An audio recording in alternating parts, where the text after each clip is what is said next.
Estamos de volta com o programa Manancial desta Oportunidade. Eu quero aqui, antes de dar sequência no nosso raciocínio, eu quero me reportar ao bloco anterior quando eu citei um texto da Bíblia.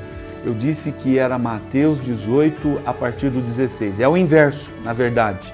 Mateus capítulo 16 e o verso de número 18, Jesus então questiona os seus discípulos e no verso 18, Jesus diz assim: bem-aventurado és tu, Simão Barjonas, que não revelou a carne e o sangue, mas o meu Pai que estás nos céus. E eu também te digo que tu és Pedro, sobre esta pedra edificarei a minha igreja, e as portas do inferno não prevalecerão contra ela.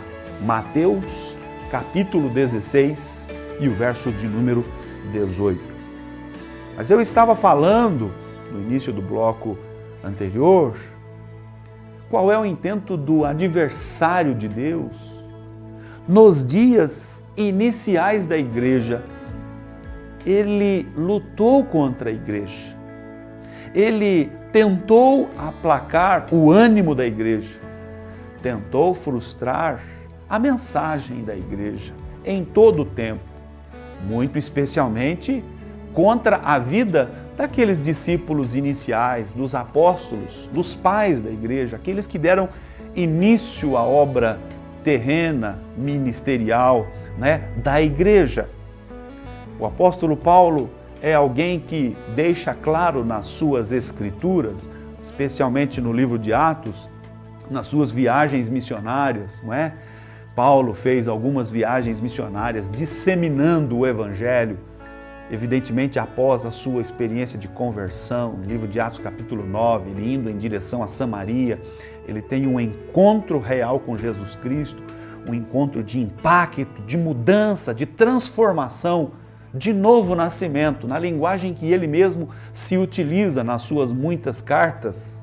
Ele experimenta um encontro com Cristo e a partir de então é convencido pelo próprio Cristo e é chamado para ser conhecido como o apóstolo aos gentios. E aí então sai de Jerusalém, sai ali da região de Israel, dos termos de Israel, do território de Israel, e vai para as nações, aí através das suas viagens missionárias. E uma vez que ele estava em Roma, anunciando o evangelho, um dado momento ele é convidado para pregar, para falar o evangelho a um procônsul por nome Sérgio Paulo. E na companhia deste procônsul, não é um governador romano, Sérgio Paulo, isto se encontra no capítulo 13 do livro de Atos dos Apóstolos. Estava com este homem, estava com o procônsul Sérgio Paulo, um homem falso profeta. A Bíblia diz, a expressão bíblica é um falso profeta chamado Bar Jesus. Veja que lá no início do programa eu estava a falar do intento do adversário de Deus, e um dos intentos do adversário de Deus é falsificar a verdade, é desvirtuar a verdade. Agora, o texto bíblico, o autor no livro de Atos, que é o apóstolo Lucas, ele está narrando esta experiência vivida pelo apóstolo Paulo. Estava junto com o procônsul Sérgio Paulo este falso profeta chamado Bar Jesus, que também quer dizer Elimas, o seu nome, um tal mágico lá, falso profeta Elimas. Quando o homem procônsul Sérgio Paulo estava interessado em ouvir o evangelho que lhe era anunciado pelo apóstolo Paulo, em todo o tempo que Paulo anunciava, que Paulo pregava o evangelho, este Elimas, aí Bar Jesus, tentava desvirtuar o procônsul de ouvir, de dar atenção à voz da palavra que era anunciada pelo apóstolo Paulo. E num dado momento, o apóstolo Paulo, indignado, lá no verso 10, a Bíblia nos fala que ele diz assim: ó filho do diabo, cheio de todo o engano e de toda a malícia, inimigo de toda a justiça.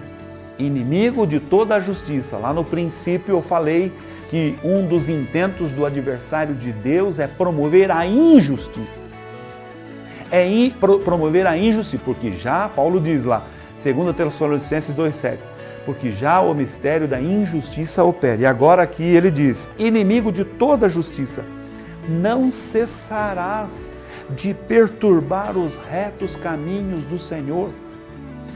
Na verdade, o intento do adversário é sempre este, perturbar os retos caminhos do Senhor. É por isso que a grande maioria dos homens, a grande maioria da sociedade, não tem um encontro com Deus, não tem uma vida de experiência impactante com Deus, como teve Paulo e como tem tantos discípulos de Jesus Cristo. Porque em todo tempo, o diabo tem procurado perturbar os retos caminhos do Senhor, trazendo a injustiça, trazendo o adultério no sentido de adulterar a palavra, desvirtuar a palavra e assim sucessivamente. Paulo então indignado, e este é o sentimento de todo aquele servo de Deus que deseja realmente que a palavra genuína e verdadeira do Evangelho seja disseminada, seja anunciada, porque uma vez que o Evangelho de forma genuína é apresentado aos homens e estes recebem com alegria, não é com verdade e sinceridade, a palavra de Deus, eles vão experimentar uma nova vida em Deus. Vão experimentar tudo aquilo que Deus realmente planejou ao criar o homem, que é viver uma vida em abundância, que é viver uma vida de sucesso, que é viver uma vida em todo o tempo de crescimento espiritual, uma vida de relacionamento pessoal com Deus, o nosso amado Senhor. Veja, amado telespectador, o que a Bíblia nos fala sobre o intento do adversário nos últimos dias. Olha o que diz Paulo. Sabe, porém, isto, escrevendo a segunda carta a Timóteo, capítulo 3, verso 1. Sabendo, porém, isso, que nos últimos dias sobrevirão tempos trabalhosos. Verso 2. Haverá homens amantes de si mesmos, avarentos, presunçosos, soberbos, blasfemos, desobedientes a pais e mães, ingratos, profanos, sem afeto natural, e assim por diante. Paulo está aqui pintando um quadro, um cenário de como os homens estarão vivendo nos últimos dias, em função de uma ação maligna, não é? Sempre no sentido de desvirtuar aquilo que Deus tem trazido de revelação aos homens. Segunda carta de Pedro, capítulo 3, verso 3, sabendo primeiro isto, que nos últimos dias virão escarnecedores, andando segundo as suas próprias concupiscências. Diante deste cenário, como a igreja deve se apresentar hoje? Como a igreja tem se apresentado no passado? Como a igreja se apresenta sempre, ou tem se apresentado sempre? Não obstante este contexto espiritual tenebroso de batalha, de guerra, não é? A igreja em todo tempo tem prevalecido, tem estado debaixo da ação protetora de Deus. Olha o que diz lá o Salmo de número 91, debaixo das tuas asas estará seguro aquele que habita no esconderijo do Altíssimo, a sombra do Onipotente descansará.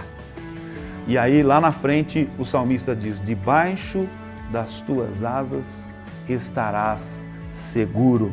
A igreja tem vivido esta realidade, não obstante ser uma igreja perseguida, não obstante a tentativa permanente do adversário, do diabo, querendo abafar a voz da igreja, querendo fazer calar a igreja, querendo tirar, acabar com a igreja, não é?